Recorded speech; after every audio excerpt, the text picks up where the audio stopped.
Энэ хуулийг хэлцээр явахыг дэмжлгүй явах вэ? Огт хоосноос хамаагүй дээр шүү дээ, ямар нэг юмтай байх нь. Харин энэ хууль нэг мөрөөдлийн шин чанартай, нэг тийм бэлэг тэмдгийн шин чанартай болчихгүй тулд ярьж байгаа. Одоо энэ хуулийн төлөө энэ зөвлөхүүдэд их баярлж байна. Амьдралаа зориулж энэ салбарын төлөө бүх одоо судалгаа шинжилгээ хийсэн улсуудын дуу хоолой хүчтэй байгаасай. Түрүүн дээр маш чухал юм ярьсан, тэр Бацуур дарга ярьсан. Баялагын сантай холбох гэдэг бол хамгийн чухал. Яагаад баялагын сан бий болсон бэ гэвэл энэ хэдэн бэлчээр мал аж ахуйг салбарыг л одоо тариаланчны ч өнөө салбарыг л дээрлэгчээж бий болгосон баялаг. Энийг бол шулуух оруулах ёстой. Нэлээд тодорхой. Хоёрдугаартаа энэ салбар чинь энэ хөдөө аж ахуйн салбар чинь тэр чигээр хоорондын үл ойлголцсон шүү дээ. Малчт нь хоорондоо үл ойлголцсон, бэлчээрээсээ булаацалтна. Тэгэл дараа нь тариаланчаад, тэгэл хүнсний ногоо тариаланчаад, тэгэл ингээд энэ салбарын хоорондын интеграц гэж яриад байгаа. Хоорондын ойлгослыг сайжруулахын тулд тэр салбарын хилцээр гэдгийг шин шатанд гаргах нь олон улсад байдаг ганц тэргуун туршлага шүү.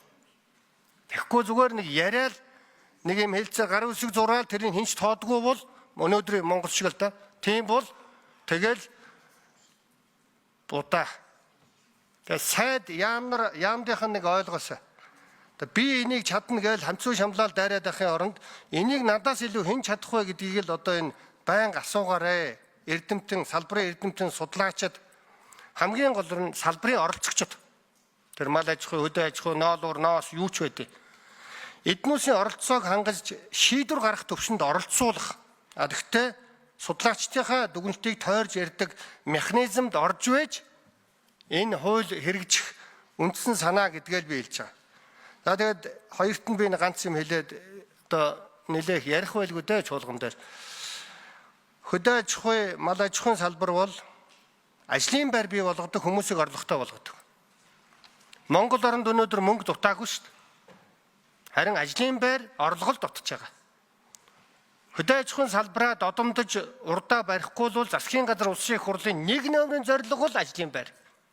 Энийг ганц шийдэх юм нь одоо хөдөө аж ахуйн, мал аж ахуйн салбар. Тэгэхээр үндэсний аюулгүй байдал нэг тийм мөнгө бодохгүйгээр үрдүн бодож зүтгэдэг салбарын хууль ярьж байгаа учраас энэ дээр хэдүүлээ нэлээд даацтайхан орно.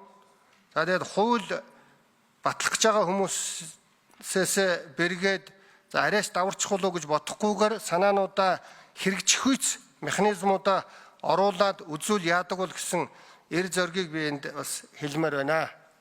Баярлалаа та.